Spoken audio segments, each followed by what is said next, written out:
Hey, everybody. Hey, everyone. Hi, I'm Rebecca Giannini. I'm a parenting and relationship coach, and this is my group. If you have found your way here, it's because you want to work on your relationships.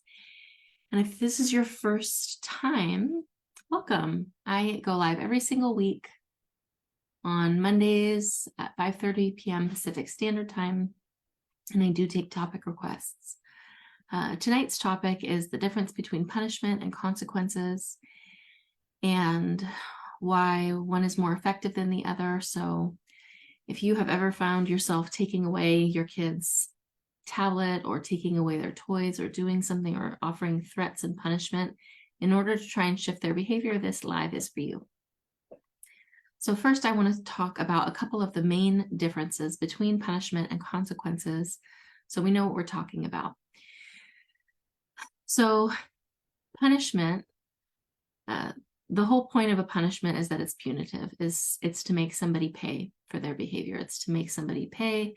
It's to cause some sort of pain in order to try and change the behavior. Now, wanting to change someone's behavior isn't the problem, right? We all want to be able to change behaviors that are inappropriate, and that's not the problem here. The problem is the way we're doing it. If we're intentionally causing pain to try and change someone's behavior, that's an issue. And I'll explain to you a little bit more about why. So a couple of the reasons is that usually people dole out their punishments when they're upset. So I'm upset at you and I'm taking away something that's important to you, or I'm upset at you and I'm withdrawing my affection or my care. The point is to communicate, I don't like what you're doing and I am going to take power away from you. I'm going to give it to myself and I'm going to cause you pain in the process. The other problem is it's usually about our ego. It's usually about restoring our sense of control in the relationship. Sorry if my cat's like trying to be part of this. So, come on, buddy. Okay, sorry. So, it's almost always done with anger. It's about communicating power and shifting the power dynamic. And it's about causing the pain. And oftentimes there's this element of enjoying the pain that you're causing because it feeds your ego. So if you contrast that with consequences, natural consequences specifically, the point of a natural consequence is to restore the boundary or restore the standard of behavior. Also, with a natural consequence, we want to be sad to enact it, sad to withhold whatever we need to withhold. And I'll give you some examples about how to do that later. The purpose is to restore the boundary. The purpose is to teach. It's not to make them pay. And within a natural consequence, we're also showing them how to get back to regain access to whatever it was that they lost. And it's done with compassion. So when natural consequences are done well, we do them with compassion. So for example, if you are taking away your child's tablet because they didn't clean their room or because they said something rude to their sibling, their experience is, you're taking something from me. You are using the power that you have. And they're not thinking about, they're not thinking about how, they should have been kind to their brother, and they're not thinking about how they should have cleaned their room. They might be plotting how to not get caught next time, or they might be, stewing about how angry they are at you, but they're certainly not going to be thinking, how to thoughtfully change their behavior for next time.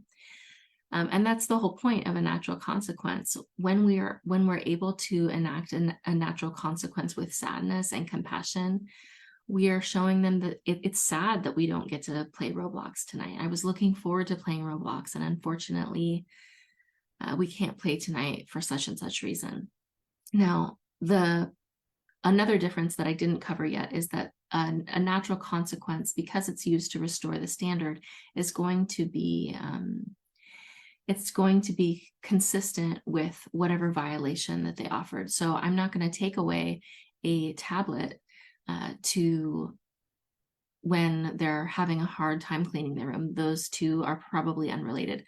Now there are cases in which they are related, but here are some reasons that I might limit tablet time, and I would even talk about it differently. We're not going to take it away. We're going to limit tablet time until we show we can X, right?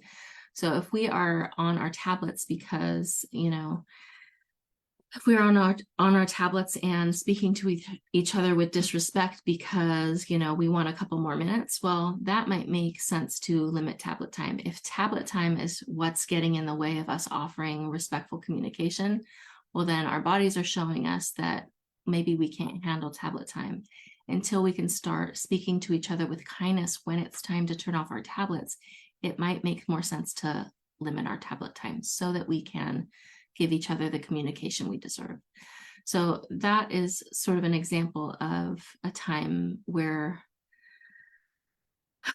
I'm sorry, my brain, I feel like I'm being so far from eloquent right now. My brain is kind of tired, so apologies for that. But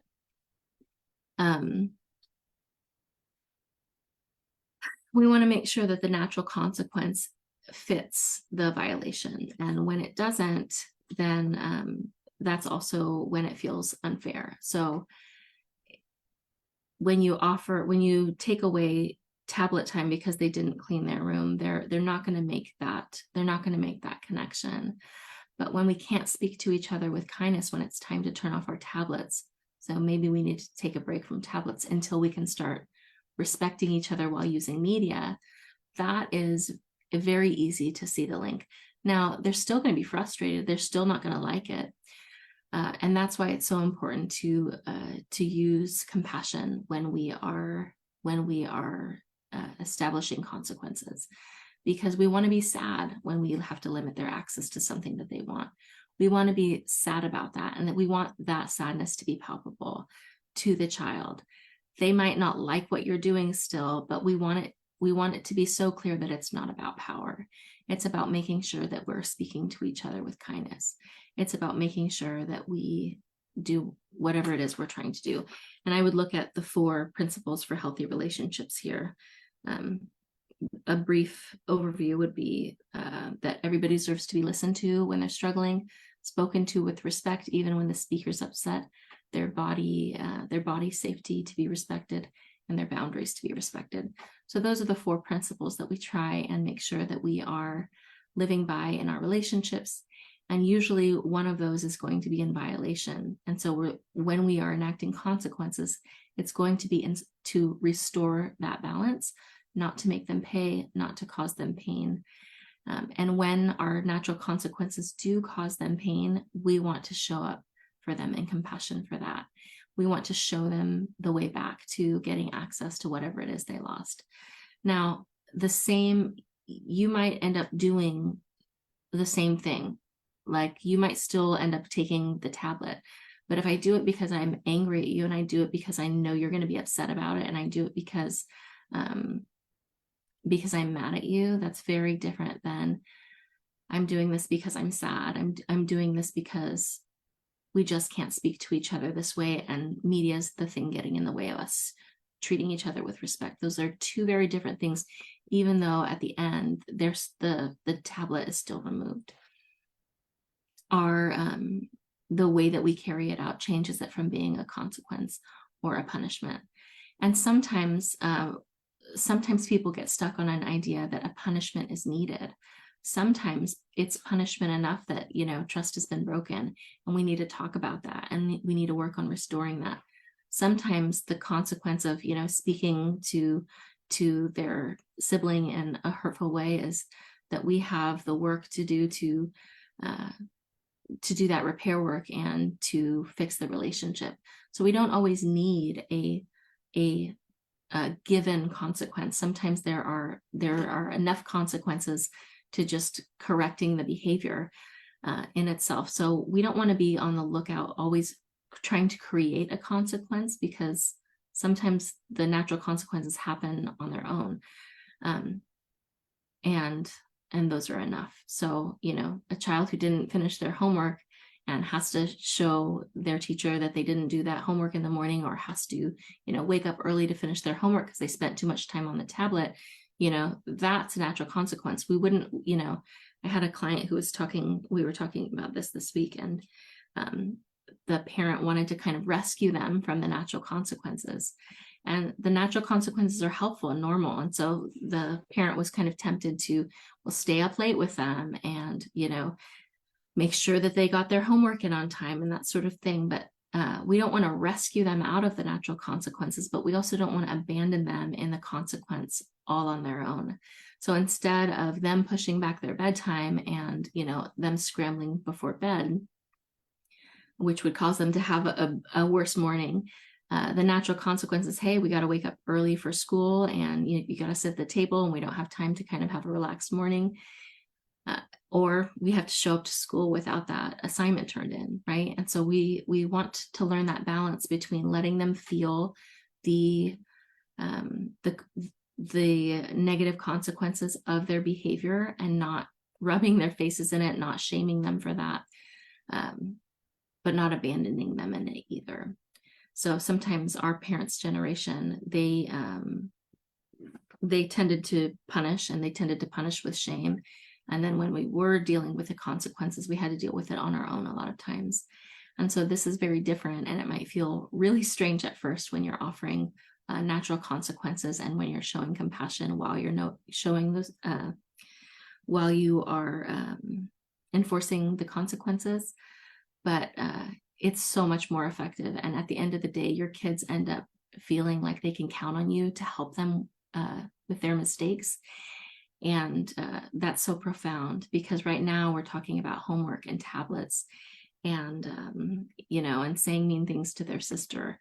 But eventually it will be higher stakes things. It will be, peer pressure. It will be, decisions that they make in the dorm room and all that sort of stuff. And what we want is their experience to be, I know who can help me with these mistakes. Mom can help. Dad can help. We want their experience with natural consequences and the mistakes that they make to be, Mom can help with this. Dad can help with this. I know what to do about this. We want them to know how to take accountability for their actions. We want them to know how to have their boundaries without harming others. And this is one of the ways that we teach them that. If you have any questions on how to apply this specifically in your family, please let me know. Please feel free to reach out to me via email. My email is probably not in this group. If you're in this group, you're probably connected to me via Messenger. You can also reach out to Christina or Tiara, who are also admins of this group. And we will help get you either the resources you need or help you figure out what the next steps are for your family. All right.